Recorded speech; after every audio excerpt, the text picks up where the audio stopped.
Sir रगड़ते हैं हम तो। मजहब के हवाले से इतनी बात नहीं करेंगे, लेकिन ये है कि रिस्पेक्ट दें, रिस्पेक्ट लें, आप अपने नेबर का एहतराम करें, ह्यूमैनिटी को प्रमोट करें। अगर किसी का दिल उजारी होती है तो उस चीज़ पे थोड़ा सा अवॉइड करें, अच्छी बात है। आबिद भाई टॉपिक पे आते हैं। टॉपिक ये है कि जो आपके फेवरेट लीडर हैं, जिनकी पॉलिसीज आपको बड़ी पसंद है, इंडिया के प्राइम मिनिस्टर मोदी साहब, वो यूएस के विजिट पे गए, वो इजिप्ट के विजिट पे गए और वहाँ पे उन्हें अवार्ड मिला, हाईएस्ट अवार्ड, नेशनल अवार्ड जो इजिप्ट ने दिया। क्या कहना चाहेंगे आने वाला टाइम जोन है, क्या इंडिया वर्ल्ड पावर बनने जा रहा है या एशियन पावर बनने जा रहा है? जिस तरीके से इस्लामिक कंट्री या जो भी कोई कंट्री है, सारे उनके साथ रिलेशन में आ रहे हैं तेजी से। देखिए मोदी साहब की बात आएगी और आपको पता है मैं जरूर करूंगा। मोदी साहब इस टाइम जो छक्का मार रहे हैं ना, मतलब उनकी बैट के ऊपर प्रॉपर बॉल आ रहे हैं। अच्छा। और वो छक्का जो मार रहे हैं प्रॉपर बाउंड्री से पार जो है ना, वो फुल टॉस का ऐसा छक्का जा रहा है। अभी देखिए छक्का किस किस्म का वो भी बताना चाहूंगा।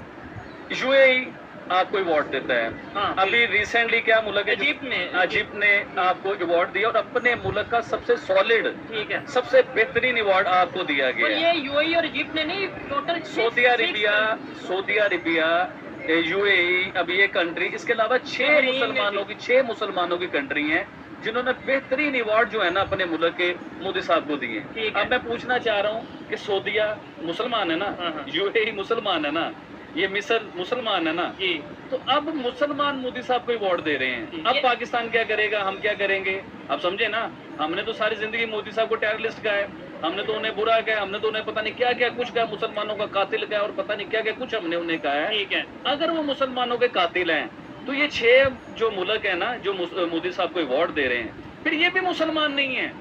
अगर हमें ये सिखाया जाता है ना, हमें ये बताया जाता है कि मोदी जालिम है, मोदी एंटी, मोदी तो इधर दुश्मनी वाला सिलसिला, मोदी गाली है।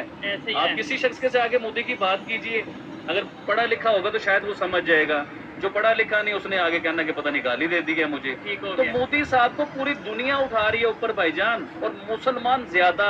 किसी भी मुसलमान कंट्री पे आप जाके पूछिए मोदी साहब का, वो कहेंगे मोदी तो ग्रेट मैन है, मोदी तो जबरदस्त इंसान है। अच्छा, कोई हीरो कहता नजर आ रहा है, कोई ये कह रहा है कि हम फैन हैं पीएम मोदी के, कोई बॉस कह रहा है, कहीं आसमान पे नाम लिखा जा रहा है। मुझे ये चीज बताएं कि ये कोई जादू तो नहीं हो रहा? मैं खुद कभी हैरान होता हूँ कि इतनी हाइप जो बनी जा रही है, ये मोदी मैजिक तो नहीं है? देखिए जी कुछ लोग, मैंने ये खबर भी पढ़ी है, अल्लाह पाक इज्जत देता है जिसे ना, उसकी इज्जत कोई छीन नहीं सकता। ठीक है, आप जो मर्जी कह ले, मोदी एंटी है, मोदी ऐसा है, मोदी वैसा है, लेकिन उसकी इज्जत जो उसे अल्लाह दे रहा है ना, वो इज्जत कोई भी नहीं छीन सकता, किसी से भी नहीं छीन सकता।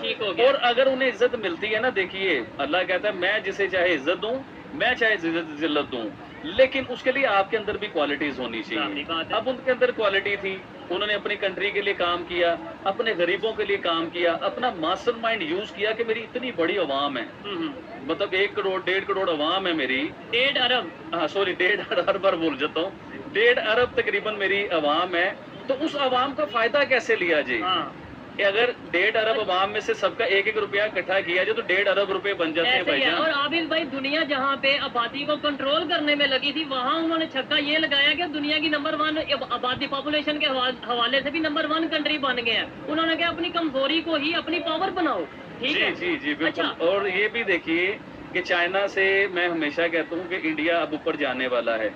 अभी पहला पॉइंट आपको नजर आ गया है।